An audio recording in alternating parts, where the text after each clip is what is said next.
You're dressed up today. Thanks for dressing up on ladies' night here, Ozzo. You got a flannel with, what is that, a goat on it? It's a goat. The bar. The goat.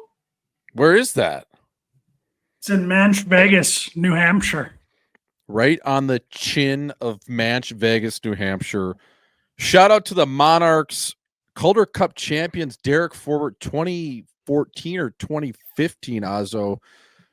The live free or die state, a.k.a. live free or shutter, home of a dirty needle and a low-grade hooker. That town's, it's kind of rough, no? Oh, yeah. There's some rough people chugging along the downtown area there. I don't know what they're doing.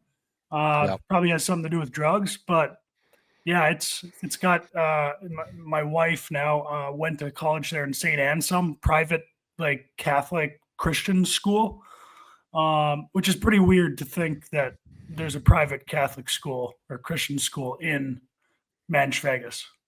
Yeah, especially like you mentioned. I mean, those drugs. I mean, they make all your bad feelings feel good, Dewey. But Zach Sanford was from there. A kid I played with, went to Boston College, played in St. Louis's system. He was from there, so he'd always tell me it's a little bit of a rougher crowd, but pretty close to Boston. No, you're a hop, skip, and a jump away.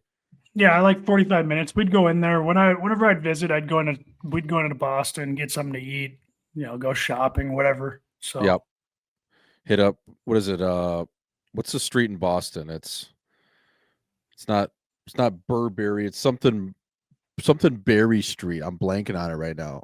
Not Stefan Marbury. It's the street.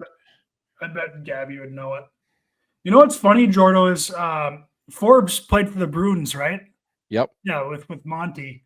Forbes was on the team. I texted him to get me tickets. He got me tickets, and then Gabby didn't end up going to the game. So I didn't have it in me at the time to tell Forbes that I didn't make it, and he got me tickets. Yeah.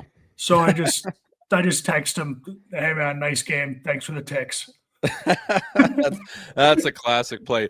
Make a guy go out of his way, give you his 2 complimentary tickets, and then don't show up to the game. But hey, man, nice game. Sick game. I watched the highlights. You weren't in any, but that's good though, right? You shut down defensemen. You don't want to be in those. You had a solid game, man. You were -2. You played 14, 15 odd minutes. Congrats, brother. You look good. He's like, dude, I had the flu. I didn't even play today. Oh, shit. Yeah, sorry. The box. I was that pinned at the game. I got in one before. The street is Newberry Street. There you go. Yeah, that's what it is. But Ozzo, this is episode 101. 101, man. Sounds like a radio station. And shout out to the late Coach Oshie, where I kind of developed this self-proclaimed radio DJ-like voice. He would always used to come over when he was living in Grand Forks. He'd come over to the Anthill. I think you got a sneak peek of him, maybe a little bit on his way out of Grand Forks. But yeah, man, he was living on the east side at the time, and he would always come over, especially during Bender, and hang out with us for 4 or 5 days on end, to the point where he'd be sleeping over. It was almost like he was an extension of the house, besides not paying rent. But he was always on the beer pong table, always on the tunes. But Coach Oshie, for the people that don't know, is TJ Oshie's dad. And anyone that ever had a chance to meet him knew how special of a human he was. And the life of the party would be an understatement. But he used to come in, and whatever song would be on, he loved Springsteen by Eric Church back in the day. He would play it like every other song, to the point where you're like, all right, Coach, can we mix it up a little bit here? But he was so pinned, he wouldn't even know. He was like, I want to hear it again. So he would play that song. But where I'm going with this, he had this self-proclaimed, I guess, made-up radio station that he would always announce. He'd be like, 101.5 KPLFM, Seattle's best rock and roll. Tacoma, we love you. And then he would end it with some sort of sign-off, but it was always 101.5 KPLFM. And that's where I was kind of developed, if I'm looking back on just my life. Yeah. Of the radio now transitioning into 93.1. And I would have him do it to the point where it was so obnoxious. People would be like, Swish, or they would call me Schmaltzy at the time. You guys would be like, all right, you gotta stop. And I'm like, no, I love it so much. So shout out to Coach Oshie Azo on this 101.5 KPLFM like episode. Absolute legend.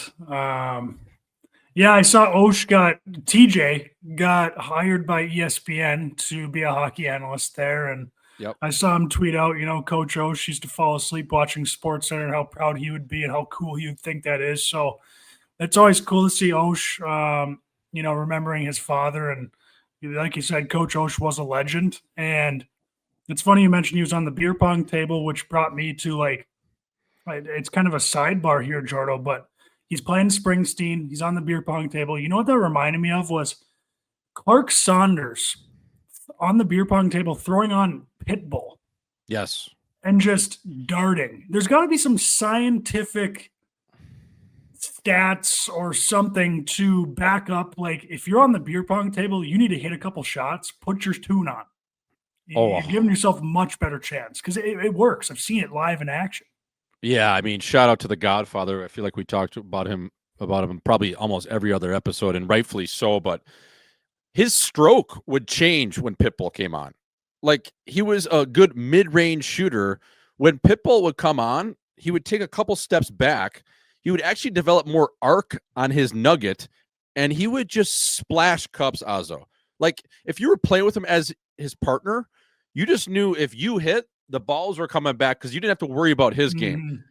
That was the thing. And then when you put the aviators on too and actually get into character as Pitbull, it was good night, Jim Kite. Like, he was, I bet if you look at the stats, if we had the Elias Sports Bureau out and we could look at beer pong shots by Clark Saunders with a Pitbull song on and without one on, I would say with a Pitbull song on, he was probably shooting over 70%. Oh, 100% he was. It was so funny. It was like, Dale, why don't you just request this song the entire game? He'd be cold without Pitbull on. Yes. And then he'd just turn it on and he'd just start draining shots. That's so funny. And not to chirp Pitbull, but I know how much Clarky loves Pitbull, but just the most mid artist I've ever heard in my life. I mean, there's nothing fancy about Pitbull. He doesn't have a single song that I would really want to play, but it just played into, Dale's persona when he was the Godfather at North Dakota. Dude, yeah, and like I was always, if Flow Rida came on, that was my jam. But yeah, man, Dale with Pitbull, dude, that was his guy, and I think that was almost like his spirit animal at the time because he could relate to him as a 23-year-old bald guy, and he knew at that time that was peak Pitbull too, 2012, 13, 14. So he kind of could ride out that image, like I'm kind of like the college version here in North Dakota. It was. Of Pitbull. I know I'm the Godfather, but the boys also refer to me as Pitbull too. Man, I never forget. Now that we're talking Dale, and we're going to see him in a couple of weeks here, which is going to be all time. I love seeing that guy. One of my best friends, one of your best buddies. But that just reminds me one day. So he comes back from the rink, and he had just broken up with his gal from back home. And he's like, you know what, boys, I'm going to pick up some steaks. I'm going to get something, some drinks for the fellas, and let's just have a night. Like, fuck it. Like, he wasn't down to the dumps like Dusky on his friend's bender, but he was just, trying to shake off a breakup of a long time and whatever, just guys being dudes. So, practice ends at, especially back in those days, Azo, it would end probably at like 2:00. These guys nowadays, they practice in the morning, but for us, we practice later in the day, right around noon. So it'd be over at like 2:00. He rushes out of there, goes to Hugo's, picks up some burgers and stuff for all the boys at the Hill, and we get home. And he is just got every speaker on that top deck of the Anthill just rocking out. I mean, AC/DC Hell's Bells. He's on that big sectional couch, just the big boys just all spread out all over the place. He's watching the music videos, and he's got it synced up with all the speakers. And he's just got a full bottle of Kraken that in about an hour's time is almost finished. Like, he was just going toe to toe with the handle, and we're like, all right, well, I guess we're jumping into it now. You gotta jump in. Yeah. Fuck the stakes. Let's start shooting some beer pong. So yeah, dude, that's one of the all-time Clark Saunders stories. Like, just coming back from the rink, he got out of there quick, but we weren't like that far behind him. And within an hour, I mean, he had a nice dent in that handle of Kraken. And as you know, that spiced rum Kraken, man, that's 50, no joke. that's 53% alcohol, 100 proof. Like that ain't for the choir boys. No, that shit. They crack into it's like a scary bottle. When you see it, you're like, oh, we see him we see him on the couch, and his mood, whatever at the rink was, it just, sometimes that happens. You're in a bad mood and shit happens. But when he got back and we saw him on the couch, that Dale smile was just ear to ear. He just fucking licked. And like half you guys had no interest in having drinks that night, but it's like, fuck. Oh, man. Right, here we go. You can't sit out.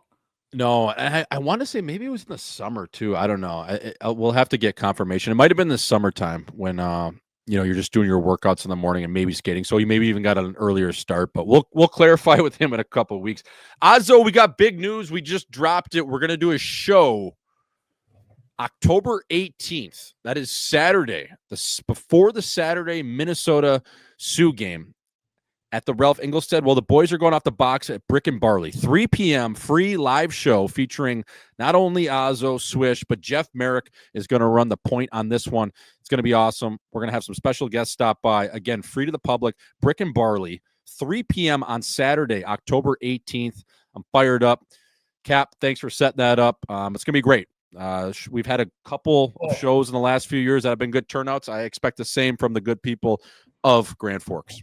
Yeah, it's going to be an unbelievable time. And that weekend's just like Christmas for Grand Forks. It's going to be all time seeing the people in there, the energy that everyone has, even though, probably going to be some hung soldiers in the Brick and Barley still at 3 p.m. But hopefully, I know they mix them up pretty cold at Brick and Barley, so they can fix that problem for anyone that shows up. And yeah, we're looking to have a good time. Obviously, it's Sioux Gophers. Yeah, 100%. And we're not discriminating against Gopher fans, too. We welcome you in there. We're respectful people. At the end of the day, we want to kick the shit out of you on the scoreboard, obviously. But again, Brick and Barley, October the 18th. That's Saturday, 3 p.m. The game's at 6, so it'll allow you a bunch of time. I don't know. Does Brick and Barley have a shuttle service to the Ralph for that? Or, I mean, you could go across the street at 4:30 and slide over to Jose Black's. Yeah, they must. I'm not sure. My experience, shuttling to games from the bars downtown is limited. Yep. But I do think most of those bars have shuttles. I mean, they have to. Yeah, well, your problem is you usually got to get one more spot in before you go to the Ralph. Either it's the Bun or the Drum or Judy's, right? You can't take. Yeah, the shuttle. We're stopping somewhere before. Yeah, yeah. But that'll be sick, man. Like I said, the people of Grand Forks, they always have showed out to us in the past, so we can't wait. Again, that is the 18th of October, 3:00 at Brick and Barley. Tell your friends, Grand Forks, show out. If you're a Gopher fan coming to town and you listen to the show, we'll stop in. Even if you don't, we'll have something for you. We'll be breaking down the game. Merrick is such a good pro, too. I mean, this guy's unbelievable what he does. So him running the point, it's going to be, fuck, we could be half pinned up there if we want to be. I know. He's that good. I'm pretty pumped about that. I'm waiting for him. I'm just going to follow his lead, try to add where I can, but ultimately try to bring some energy, add some stuff to Merrick, and obviously you, Swish. I think you guys will be a good tandem there going back and forth. But yeah, he's a pro. I'm excited to have him there. What is the reason he's coming? Kind of just to watch Fairhoff and Reshny, I suppose, or what's the reason there, Jordan? Did you get that out of him? Yeah, so he has been, I think he's had this on his schedule since, I want to say, almost like right around our golf trip. Like late May, early June. I basically told him, because I talked to him a fair amount. And I was like, if there's one weekend where you want to come check out UND, the facilities, see how cool this place is, how truly special all the fans are, the community, just how the people rally and the state rallies around the team. It's like the Alabama Crimson Tide of hockey. It really is in that sense. So you got to come see it within the next few years. And if there's one weekend you're going to come this year, come to this weekend versus Mini. So he's like, yep, I'll take my 2 boys. We'll come up for the series. I'm like, that's awesome. I believe Chiswick, the GM of the UND team, Brent, our buddy, was texting with Merrick as well throughout the summer, just getting things, the nuts and bolts of getting them in there and things like that. So, yeah, I think he's just coming to check out the Ralph, see the people of Grand Forks, see what Sioux hockey's all about, and he's picking the best weekend of the year. So yeah, I'm not sure. I know we're biased, Jordo, but is there a better college hockey matchup to watch than this one? Either, whether it's at the Ralph or 3M Mariucci Arena, like I don't I'm biased, but I don't know if anything even comes close in college hockey. no, I don't think so. I mean, you look at those series between BC, BU, again, those are great series, but they're also in the city and there's a lot more to do. And with this, there's just no distractions around it. There's certainly no distractions in Grand Forks in the state of North Dakota. Yeah. I say that with all due respect, but that's just what it is. And then obviously, if we're going down to the chin of Mini and playing at 3M Mariucci, we travel well. The Mini fans, they go to another level. Anytime it's North Dakota, Minnesota, in a biased opinion, I would say North Dakota sets the temperature and Mini rises to that in terms of their fan base. Yeah. And I would say that about anyone. I just truly think North Dakota has the best fans in college hockey, and it's not close. I think a lot of people outside of just the UND family would agree with that. But Minnesota, like I said, we're the thermostat, and they raise their temperature accordingly, and it just creates a lot of animosity. I mean, Azo, where you're from in East Grand Forks, there's a sneaky amount of Minnesota fans, man, and they don't like to admit it, but they are. Quite a few. Especially in that East Grand Forks, because it is Minnesota. So some of those people take pride in their state of Minnesota, which personally I don't truly understand why. You're basically in North Dakota. You're more, everyone around you is more North Dakotan than they are Minnesotan, I feel like. So I never really truly understood that, but there's a ton of Minnesota hockey fans in East Grand Forks, and even in Grand Forks. I think some people just like cheering against the hometown team, type thing. And they just, maybe they were attracted to the Gophers, but there's plenty of them. It's always a fun week, even when you're in elementary, middle school, high school. It's a big deal, even in those schools, walking around, because, people are wearing jerseys, whether it's a Gopher jersey or North Dakota jersey, and it's a big week. There's people, chirping each other even in these schools, and it's going on throughout the town. And once the games roll around, that's when everyone's pretty fired up. And I don't know if I like, Jordo, that it's at the start of the season when, we're not going to see each team's best, but it is kind of cool to kind of kick the season off with this. I know they play a series before this, but this is pretty early on in the season to play this big of a matchup.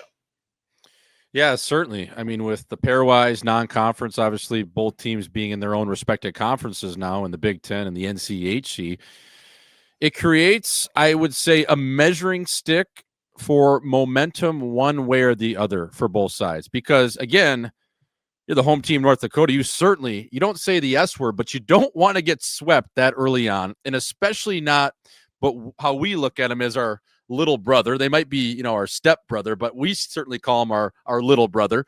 And so that's, in a sense, it's a big measuring stick weekend, which has a lot of emotion, a lot of intensity, and just a lot of aura around it, with just from the fan base to the alumni to Coach Jackson, his first time as a head coach in that rivalry. And then you look on the Minnesota side. I mean, you're coming up to Grand Forks. You're going to get your hardest test of the year. You're going to get really physical play. That Ralph Engelstad Arena, yeah, it's 200 by 85, but it's going to feel like it's 160 by 65. And I hope we can bring it in to these boys, as we call it, the Palace of Pain, and introduce them with a couple big hits, similar to Matt Fratton on Kevin Weirs. I mean, I'm getting fired up thinking about it, Azo, but like you said, early in the season, it could go one or two ways for you. And I think it's as big as it is, and as early as it is, there's still a lot of season left after that. But, as far as the first half of the year, that's the one you've had circled for about a year now. 100%. And it's a series, Jordo, that you don't really get too often, to where you can feel that it's not just about the team and the current season. This is it's a lot bigger. There's history involved in this. You got passionate fan bases who are, it's almost like Ohio State, Michigan football, to where, you'd rather sweep the Gophers almost than win the national championship. And if you get swept by the Gophers and you go on to win the national championship, that year has a little bit of a stain on it, even though you went on to win the whole thing. It's that big of a deal.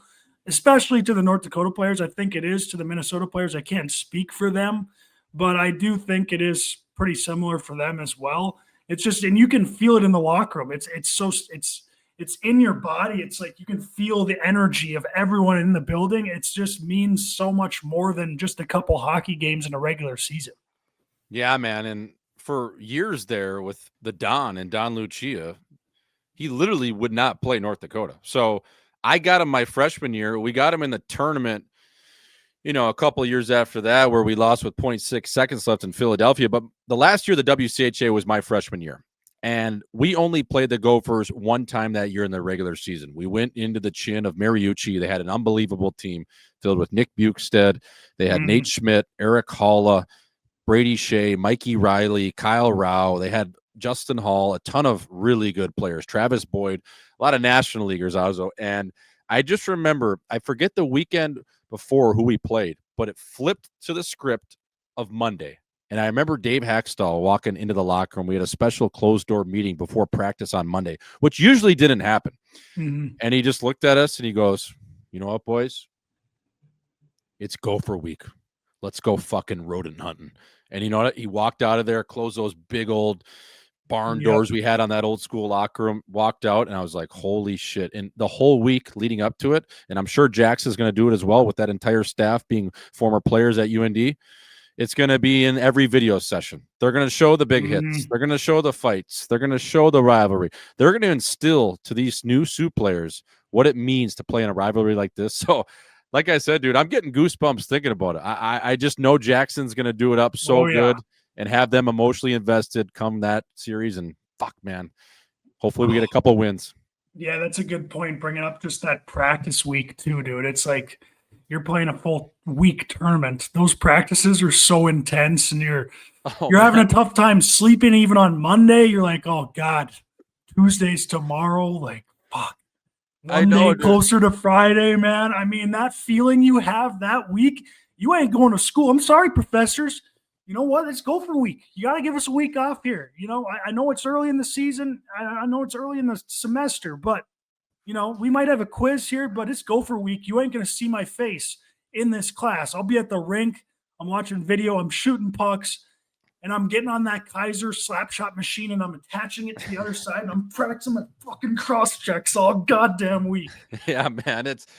It's crazy because the focus narrows. It's not a hostile-like feel, but there's a different feel around the Ralph Engelstad Arena when Minnesota's coming to town or you're going on the road to play them.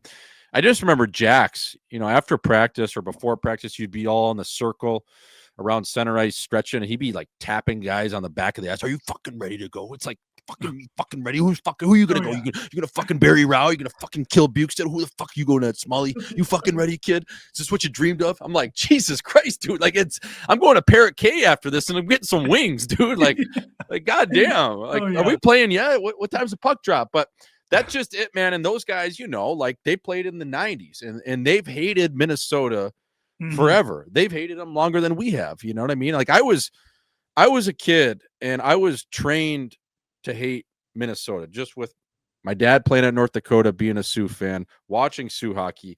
You obviously being the same way, man. Like it was ingrained in me. Like Gopher guys could be the nicest guys in the world, and I mean this with all due respect. Besides Mikey Riley, those guys I can't really still even be friends with you. I'll be nice to you. I'll be cordial. We can have a beer when I see you. But I don't know, man. I've always had just that animosity where it's like, I just, if I got caught hanging out with you, I feel like I'd be cheating on the Sioux faithful, and I don't like that feeling.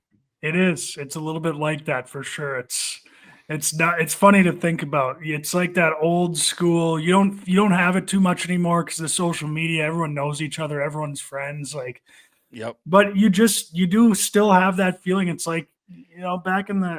When I always think about like Michael Jordan and his Bulls teams, how they just hated their opponents, and they weren't friends with them outside the court. And even in the off season, they ain't friends, fuck you guys. And there is a little bit of that still. And I think it would be good if sports could go back to that. Now I know it's good to have everyone like each other, but sports are more fun when teams like this hate each other, and it's real, and it's not fabricated. It's not just the fans. It's also the team. It's the coaches. It's the announcers. It's the journalists that don't like each other. I mean, it's everyone, and I think, it's old school rivalry here. Yeah. So I can't wait for that, Ozzo. Again, we'll be up there for that weekend. Live show at Brick and Barley, October 18th, 3 p.m. Tell your friends, tell everyone. I'm sure hopefully we'll see Jay Ledoux in the mix. Always love seeing him, having a beer with him, Ozzo. Ozzo, this is opening weekend for college hockey. Let's stay on that front, brother. UND playing Manitoba. They should be able to dust those guys up. But you know what? Tomorrow night, I'm going to go watch Gavin McKenna play for the Penn State Nittany Lions. They're in the desert. They're here playing ASU.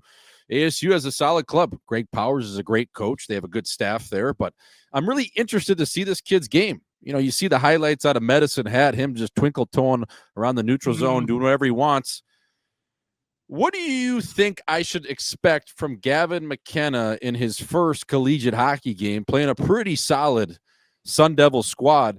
Is this a kid that I should just go in there and be like, all right, he's coming into the iconic Mullet Arena, he's going to have 1 and 3, or is it going to take him a little time to find his footing throughout the ranks of the college game?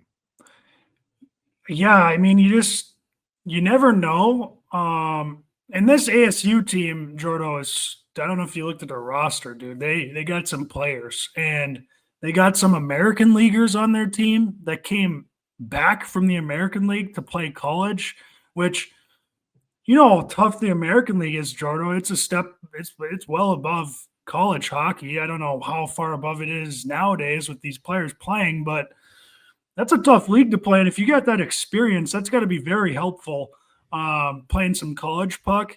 This is a tough matchup to have in his first game. I know they've got a kind of a weak schedule outside of this in terms of non-conference.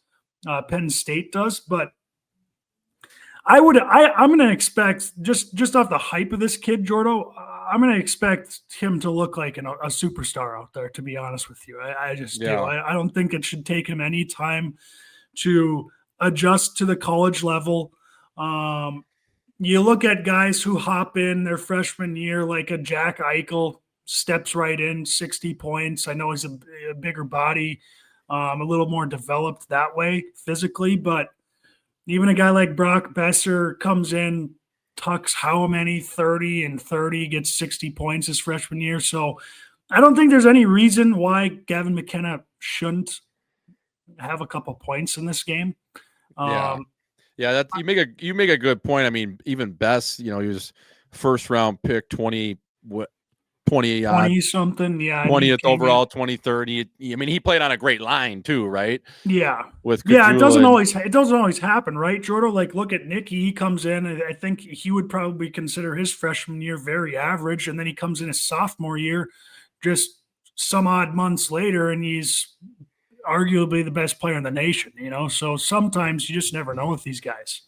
Yeah, and where he's less developed as in terms of Jack Eichel, this Gavin McKenna kid, at the end of the day, he's going to be the first overall pick. So you probably think he's not actually exactly scared of the limelight or just the spotlight of coming in and playing a college game, where college, is definitely a step up from the Western Hockey League and even the Memorial Cup, what he played in at the end of May.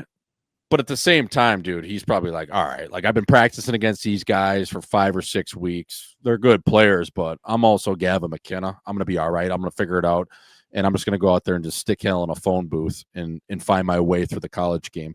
I do think maybe the one thing he'll probably have to get used to is just a little bit of tighter checking.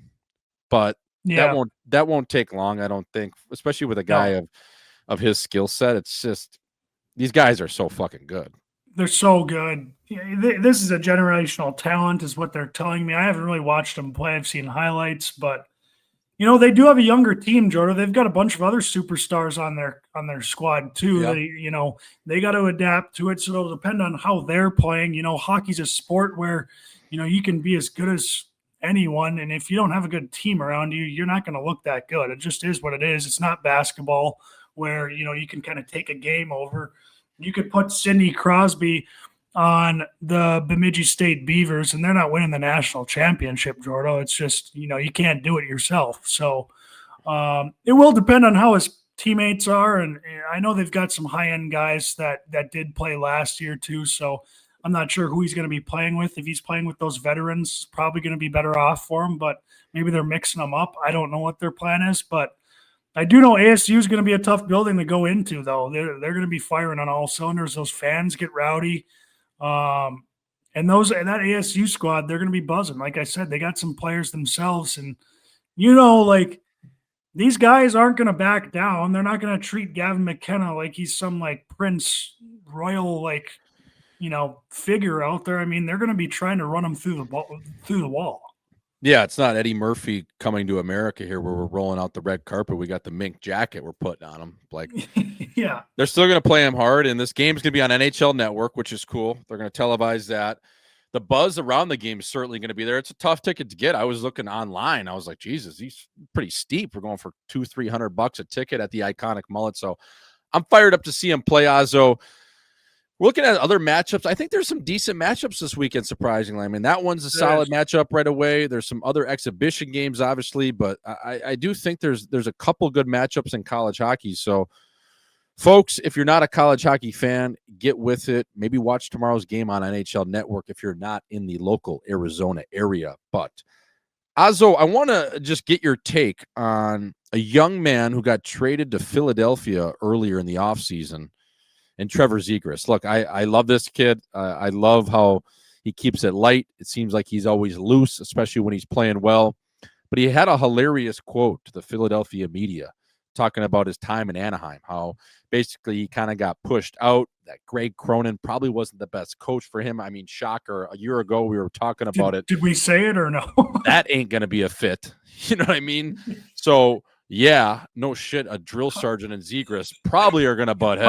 How can us two call that, but the GM can't see? I just like Patty Verbeek. You bring this guy in who's would have worked in the early '90s, no questions. When kids were less intelligent, they just were basically a number in line, like you're at the butcher, and they shut the fuck up. That's not the case with the kids these days. So Zegras obviously, struggled out of the gates last year. He was hurt to start the season and just had a downfall in Anaheim where it didn't look like he was having any fun. And he kind of mentioned why that was and what were the reasons for it. But he chalked it up, Azo, to, a few things with the coaching staff. But the other thing he chalked it up to was seasonal depression. Fella, Orange County, how are you getting sick of the sun? What do you mean, Z? I see on the other side with your coach who was a fucking Nazi, but what are you talking about seasonal depression? He said, yeah, I just woke up every day and it was like the same thing, just sunshine and rainbows. Well, that's pretty fucking good. Go to Winnipeg and you'll have some real mental health problems, brother. Like, Jesus Christ. You're in Philly, brother. That's a red flag. That's a red flag. Welcome to Philadelphia, the home of freezing rain and a chick that's a 5 with a bad attitude that wants to stab you with a butter knife when you wake up and you try to get her an Uber Black. I mean, come on, Z. Like, seasonal depression, bro. I mean, I love you, kid, but I don't know if waking up with the sun every day and it being the same thing like Groundhog's Day is necessarily a bad thing. Most people would fucking die to have that. Walking into the rink with shorts and sandals on every day and you got seasonal depression. Oh, boy. Philly, that ain't gonna, sorry, Z, that ain't gonna be any easier for you, fella. That's tough. I don't know if seasonal depression exists in Anaheim, bro. You're living in Newport Beach. It's paradise. You're in one of the best spots in the entire world. You're a single dude and you're hanging out on Balboa Island and you're at the Bay Club and you're at all these sick places. Laguna Beach is 20 minutes to your south. That's probably the best piece of real estate in the entire U.S., bro. What are you talking about? Seasonal depression. Dude, try going to Buffalo like the hat I'm wearing right now. Try going into the chin of the Rust Belt. He is. Yeah, I mean, I don't know. That's a tough look. I didn't see him say that, Jordo, but time, dude. I don't think that exists in Anaheim, man. I just that doesn't play. I would have expected the opposite. Yeah, wasn't very good. It's just fucking too nice outside. Like, how can I think about hockey? Right. It's too nice. I'm Right. having so much fun outside of the rink. I couldn't even focus on hockey. That's what I would have expected. Which I don't know, man.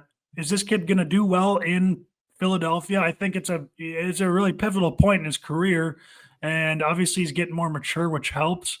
Maybe this will put him over the edge. Maybe it'll fizzle him out. You just never know with these guys.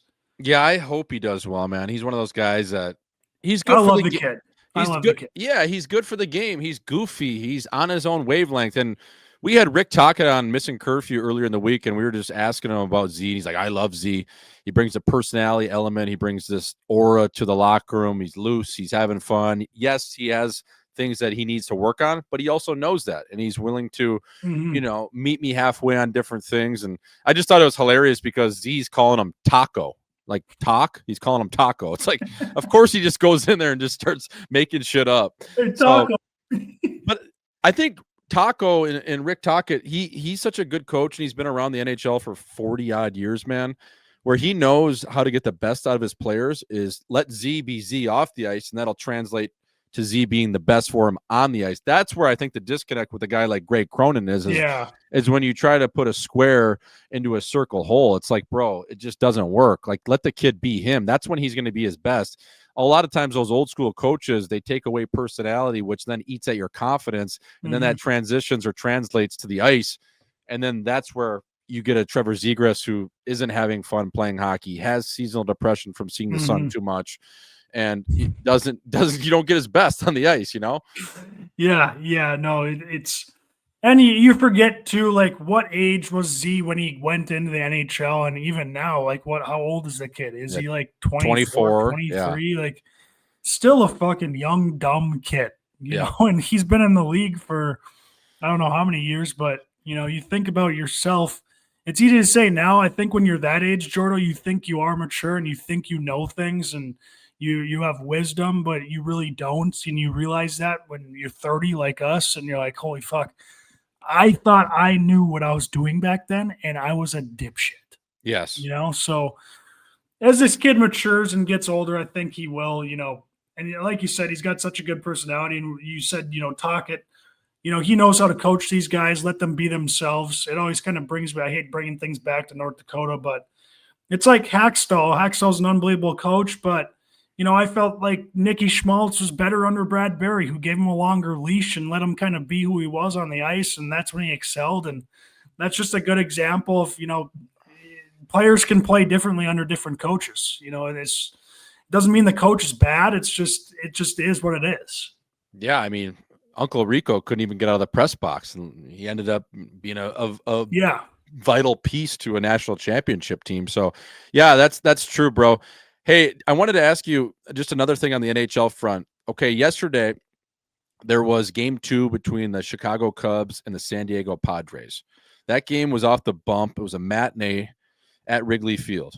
Now, ESPN obviously just invested a ton of money in NHL coverage. They signed a million or billion-dollar deal with ESPN to get the rights to obviously call NHL games. So they're running a promo mid-game in terms of the Cubs-Padres game. They're showing Bedard. Chelly was there looking so tan. And the play-by-play guy cuts to a promo for hockey. He's like, opening night, in Chicago is October 7th, next Tuesday. The Blackhawks are playing, yada, yada, yada. And Ben McDonald, this dipshit who was the color commentator, pipes in. He's like, yeah, I'm not going to be watching that game. And the play-by-play guy's like, why not? You're not going to be watching opening night. ESPN has it. It's opening night in the NHL next week. The Blackhawks this time. He's like, no, I don't watch hockey. So this guy not only doubles down, but shows he's truly not a company man for ESPN and basically just says, fuck hockey. I'm not watching opening night. I'm not watching the Blackhawks, even though I work for this company that just signed this very lucrative deal to call a ton of games throughout the regular season. Yeah, I'm not going to be watching that. I thought it was so funny. And then he tried to say today where he was just joking and didn't mean it. It's like, dude, I mean, whether you watch hockey or not, you're working for the fucking company that owns the rights to like 60% of the coverage to the whole year. It's hilarious. Kind of nails, you know. Yeah, it is. It's nails. You know, you got to respect that. There's plenty of hockey players who will never watch a pitch of baseball either, and I'm sure there's some of them that would say it on live TV. And you know, it is nails when you got these athletes and working for corporations. You know, once they retire and they got to follow these corporate rules and stuff. And athletes don't love to follow corporate rules, you know. No. So it's always funny when you see one of them like, I don't give a fuck if ESPN gets pissed. Like, I ain't watching.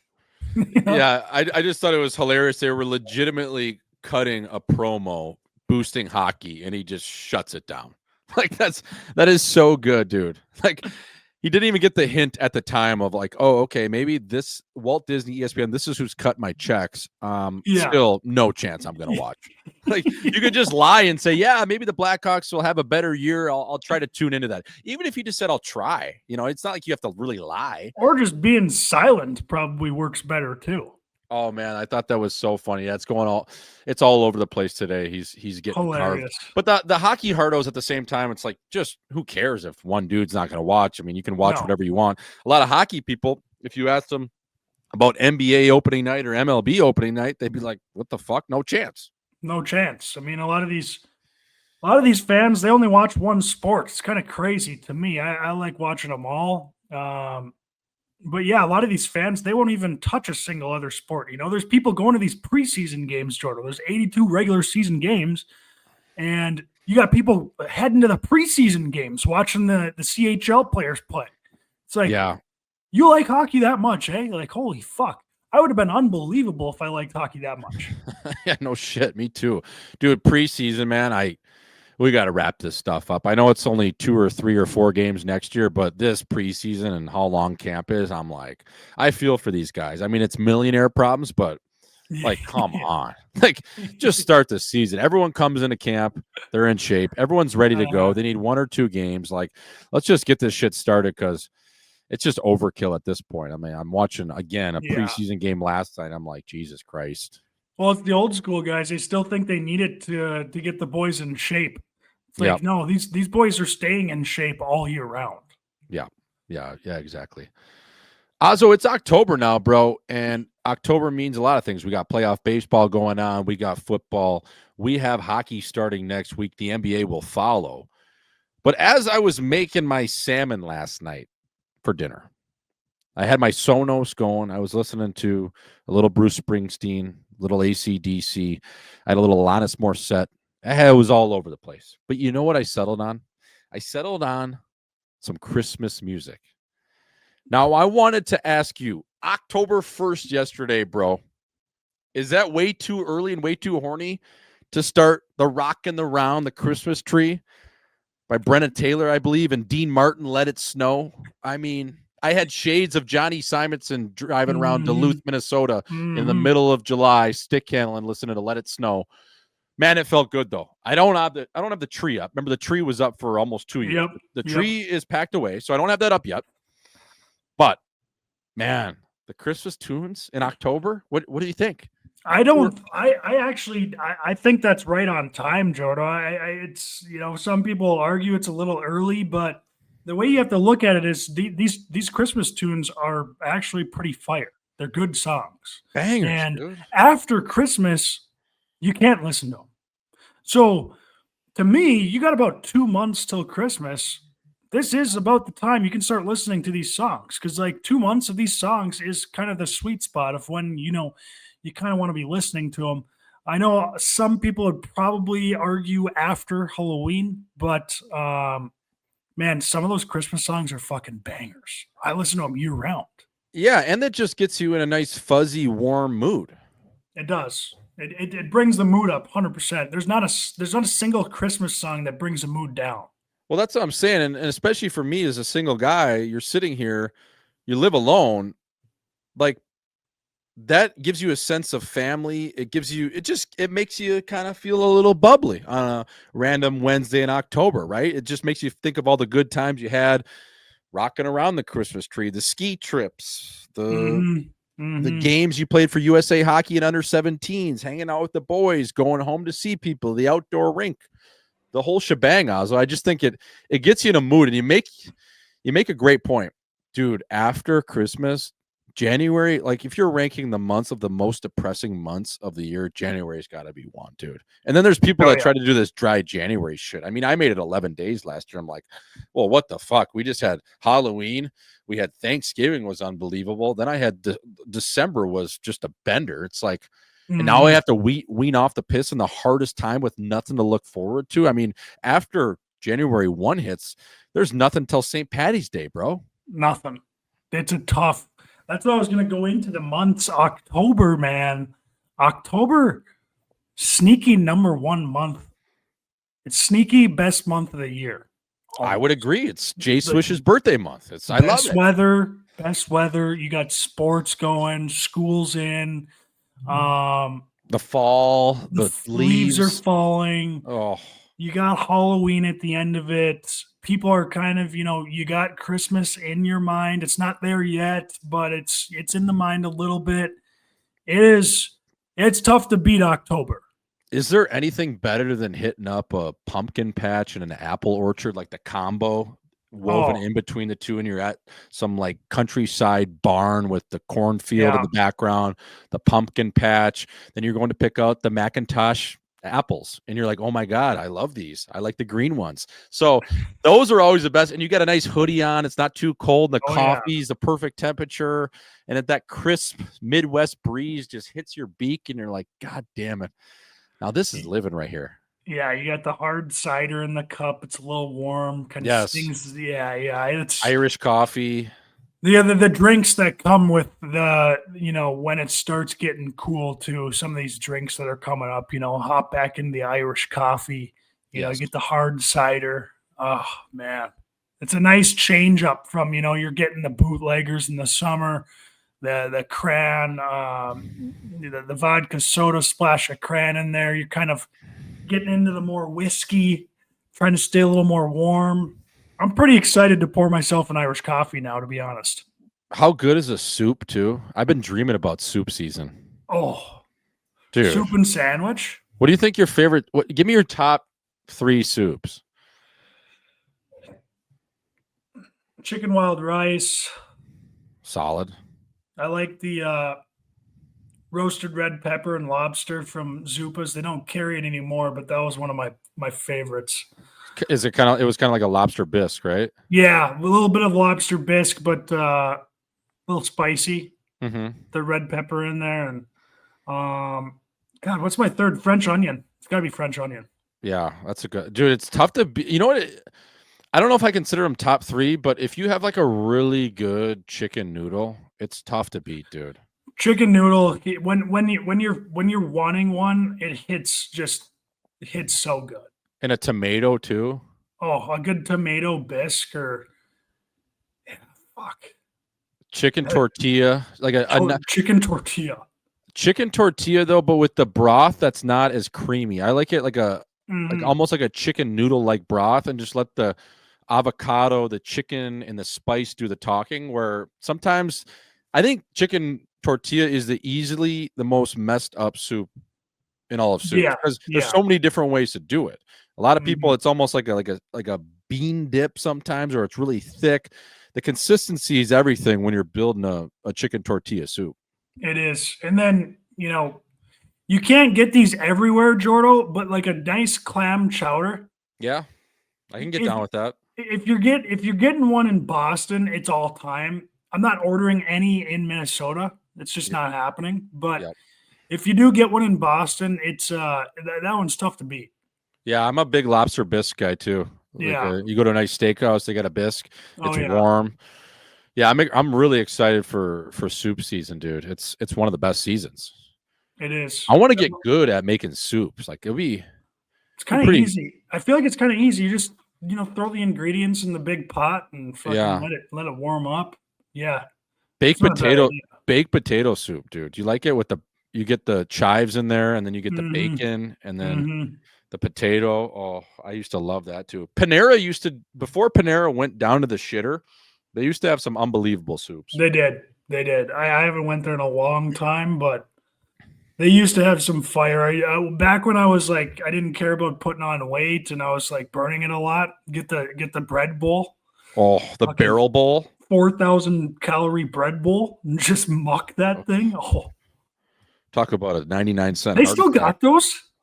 I don't know, dude. I went to the one in the airport here at Sky Harbor in Phoenix, and it was fucking horrible. Like, they used to have that, I think it was the Chipotle chicken sandwich. It was like a melt. Where had the Chipotle aioli, the cheddar cheese or American, and then they had the bacon strip and the chicken on it. It was unbelievable. You dunk that like the broccoli cheddar, and then just have heartburn for the rest of your practice that day, whether you're in junior or playing AAA. Tastes so good though. So good, dude. Now when you eat it, Jordan, when you eat Panera now, it almost feels like you're eating a gas station sandwich that was like frozen in Texas, and it was shipped. It got put in a package and frozen and just got shipped up to Panera, where they just open it and toss it in the microwave, and then they're like trying to tell you it's like gourmet sandwich, but it's just a gas station sandwich. Yeah, it came from Buc-ee's outside of Laredo. Yeah.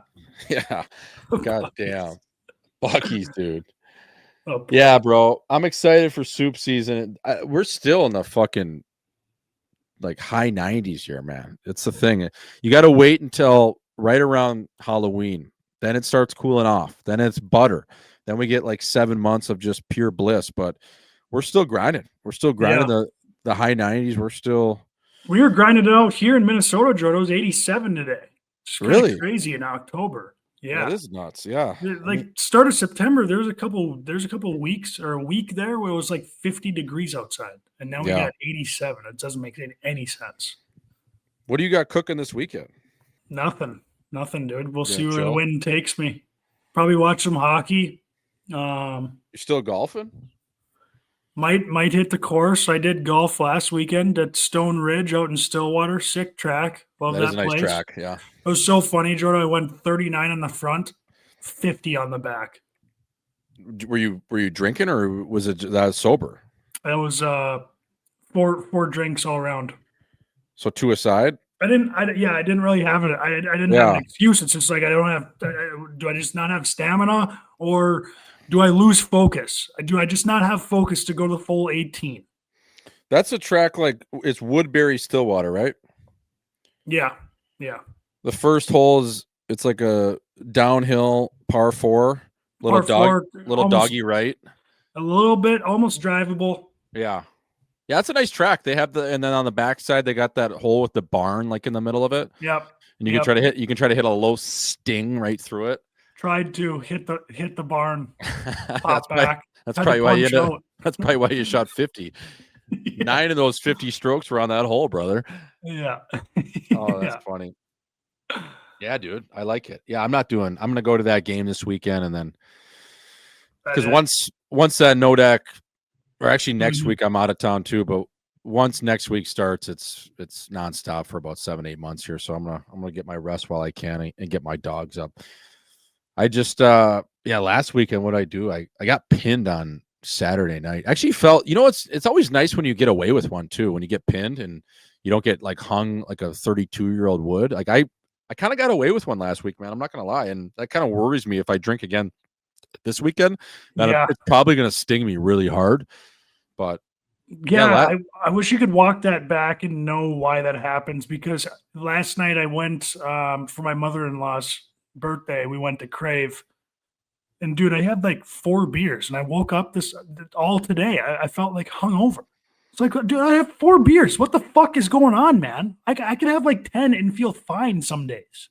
I think 4 is probably the worst amount of drinks you could ever have, because you're not really drunk. You get a slight buzz after the second beer.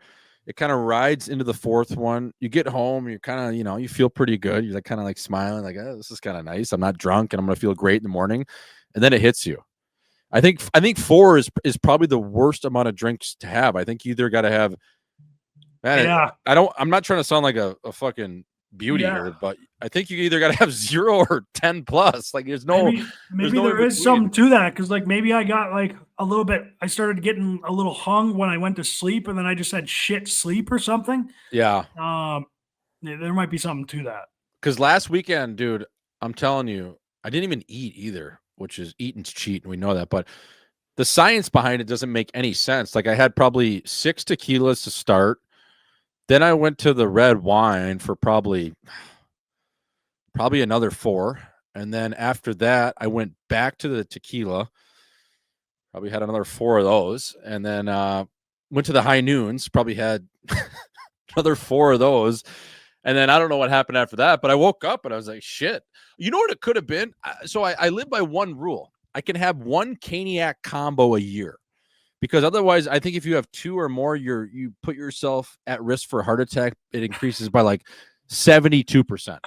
So I'm at the bar because I didn't eat lunch and I didn't eat dinner, and I'm starving. We're at the Dirty Dog Saloon. These chicks are shaking their shit for $14 an hour, and it just sparked me. Like, I got to get some chicken tenders if I'm not getting these thighs tonight. So I ordered Cane's as I'm at the bar, while my Uber is on the way, so it meets me at the perfect time when I get home.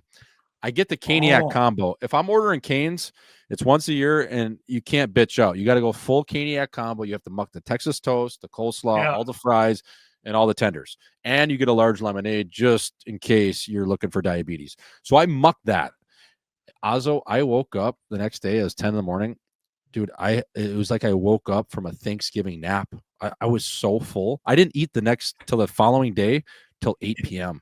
No, I'm not kidding you. Not till 8. I didn't eat, and I worked out twice. I was full. I did hot yoga, and I went for a Gary Bretka ruck with a weight vest on, and I was still so full, dude. What is in that cane sauce? How funny would it be to have like a live cam inside your stomach to see it trying to process the shit you just threw in there? Do you know? So I was, on Sunday, you're licking your wounds, and I wasn't incredibly hung, but I could still feel like I went out, especially after that Caniac combo.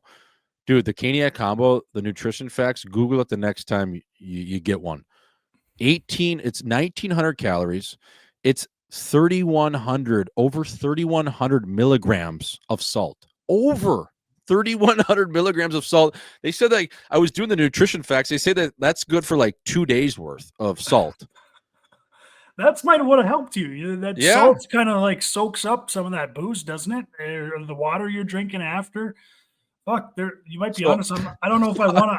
I don't know if it's worth eating a Caniac combo to get rid of a hangover, but I was so pinned, and just because I wanted to fuck around, I went on my scale before the Caniac combo. This is no word of a lie. Yeah, there was some fluids like the lemonade I mentioned and a couple waters. I made like a salt packet. Just one of those electrolyte packets. But I stepped on the scale before the Caniac combo. I was 201 pounds. After the Caniac combo, the lemonade, and a water, I was over 206. 5 pounds the Caniac combo was. Again, with the water, with the lemonade, that was 32 ounces. But the Caniac combo put me up over 5 pounds, dude. Grab a 5-pound plate. That's so heavy. There was so many fries, dude. Like, it was insane. I sent a couple of guys a screenshot. I said, you won't believe this. You will not believe this. I just ate a 5-pound plate of Caniac combo and whatever the fuck I threw in my barrel. It was insane, dude. That sauce, though, like that sauce could kill you. Oh, yeah. That sauce it's mayo, Worcestershire, ketchup, and a little Dijon. It's like shark sauce. It's like the worst thing ever for you. That shit will fucking kill you. Oh my god, man. Yeah, so maybe if I run it back, dude, I gotta break my law and just chuck a Caniac combo after every time I booze. I'll be 260 by December, but it might be worth it. How heavy do you think you would be if you did have a Caniac combo, like one a day? Oh, and there's probably people that do it in the South. If you went 6 months, how much do you think you'd put on? Man, I'm even saying if you even worked out every day and you still had a Caniac combo and you ate one a day for 6 months, I don't think you're getting around 20 pounds, at least putting on. No. It's that deadly, dude. It really is. Like, it's incredible. Like, I think it's like one of the worst things you could ever have. Like, it's so good though. Yeah, I think they have a rule where in some states you can per person it's like a beer at a arena. You can only order 2 of them. I think that's a rule in some states. You can only order 2 Caniac combos. They limit don't want people. you going for the third. Well, they don't want to have. They don't want to need have the gurney, and they don't want they don't need the gurney inside the fucking restaurant. No, they don't need the fucking ambulance bill either. In case you don't sign the waiver, dude. That shit's deadly. So, yeah, that's hilarious, man. Azo, we're gonna get over to the People's Insider Term of the Week. And this week's People's Insider Term of the Week is Wrench Fest. Now, what a wrench fest is a group of dudes all hanging out with no chicks. It is the modern day 2025 way of saying a sausage party. So when you're hanging out with the fellas, maybe you're doing a little bit of pregame before the party starts. Maybe it gets to the point where no chicks end up showing up to the bar you're at or the party you're hosting. One of the fellas looks around and you're like, holy fuck. Look at this. We got 20 dudes. There's no chicks. This party's an absolute wrench fest. Like, what is going on here, man? We got to get some trim in the building. Otherwise, I don't know what's going to happen. So it's a tale as old as time, Ozo, in a sense of, yeah, it's the modern day sausage party, but there's nothing worse, especially when you're a single dude in college, you're hanging out with the guys, you're looking around, you're like, all right, it's getting pretty late here. I thought we were supposed to be having a party. But this party has turned into an absolute wrench fest. And there's actually gatherings that you'll go to, maybe just in public. Maybe you're going to a sporting event. Maybe you're at, I don't know, a concert. You're somewhere and you just look around. It's just a bunch of dudes. Like it's like a Home by 3 show. Like what's going on? Where are the chicks in here? It's just a complete wrench fest. There's just a bunch of cocks staring at me. So that is this week's People's Insider Term of the Week. I don't know if you want to add on to that, but dude, the wrench fest, it's classic.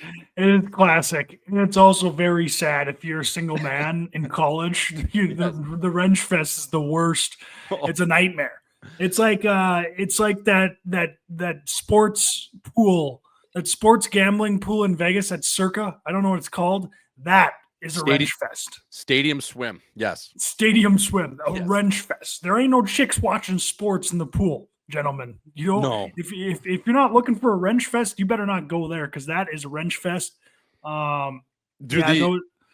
Another big wrench fest too. The state of Wisconsin wrestling is huge. Like they sell out the Kohl Center where UW plays for hockey, and that is an absolute wrench fest. Like you walk in there, it's just a bunch of wrestlers with cauliflower ears and no chicks. That's a wrench fest. Yeah, like that boxing match I went to was a bit of a wrench fest. You know the chicks that are there are just, they got their fake nukes paid for. They're just there to impress, the rich man that they're with. But it was a pretty big wrench fest at that boxing match too. You go into a Hooters and besides the workers, that's a wrench fest. A bunch of single guys, a bunch of single, creepy, horny guys sitting around a bar. That's a wrench fest. It's actually one of the saddest places you can be is a wrench fest. Yeah. And I would argue one of the saddest places you can be as a single dude solo would be like a Hooters or a Twin Peaks. You're like, Jesus. Like, oh, yeah. I'm getting grouped into this category. That's tough. Sometimes you kind of want it, though, Jordo. If it's midday, if it's not late at night, you're starting out. You actually don't want – you want it to be a wrench fest right off the bat. You want to get those games in on the beer pong table. You want to get the laughs in, the jokes that can't really be said around the ladies. So sometimes in the rare occasion, a wrench fest is a good thing. It's just, I'd say about 98% of the time, you don't want to find yourself in one. Yeah, man. Like there's nothing better than but it gets to that point of the night, Ozo, when the day becomes the night and you look around and you're like, dude, I've been playing beer pong, Civil War and bunker or flip cup for the last 8 hours. Like, we got to change the atmosphere in here. We need to change the energy. Where are the chicks? If we're in college, where are the chicks? Girlfriends, whoever. Just get some females in here so we can get a little bit of a buzz. Because I'm drunk as shit right now, and it's not like I'm going to be talking to any of them, but we need a better vibe in here. Because otherwise, there's going to be a fight that breaks out. Someone's thrown through the wall. Like, that sucks. The Wrench Fest, if it goes on for too long, fights will break out. Yes. Men, just men around men. If it's only men around, there's no women around, fights will break out. I've seen it time and time again. Yeah, so that is classic. Wrench Fest, fellas, write that one down. It's a good one. It's it always gets a chuckle out of the fellas. But Azo, always tape to tape with you, Captain. Episode number 101, like we said, always makes us think of Coach Osh, the late Coach Oshie. We're always thinking about your brother up there in heaven. So stay easy, Azo. Next week, again, we'll be back on the airwaves. And then the following week, obviously, we'll be up in the chin of Grand Forks. Folks, again, our live show in Grand Forks, Brick and Barley, Saturday, October the 18th, 3 p.m. before the Minnesota versus UND game. Come check us out. We'll be there. Jeff Merrick will be running the point. Other special guests. We'll have a bunch of people in the mix, so it's going to be a hell of a time. I can't wait to get back up there to Grand Forks. Azo, Sioux hockey, a new era starts this weekend. Dane Jackson at the helm. Talked to Bryn Chizik today. He's on the road, but the vibes are unbelievable around UND hockey. You're a big supporter. You're a national champion, former captain. It's going to be unbelievable as this new journey gets going. So I'm fired up for the boys, man. I wish I was putting on the tarp. The new tarps look good. It's good. So they're looking clean. Fuck, I'm excited for this season. You know, sometimes change is exciting. It's scary, but it's exciting. And I'm pumped to see. Now we got the boys on the squad running the show. So pumped. I feel like we got a little piece in this team, Jordo. Yeah, so. I mean, you like to think at least in the off season we're sitting 20 beers deep at the golf trip or different weddings, and we're around the round table and voicing all of our opinions that don't mean anything. But at the time, we got all the answers. So 100%. Men, thank you for tuning in, ladies, as well. That was episode 101, Live and 5, brought to you by Butter Golf and Mini Movers. Tape to tape with the captain, D to D, Azo, J Swish. We out. Woo!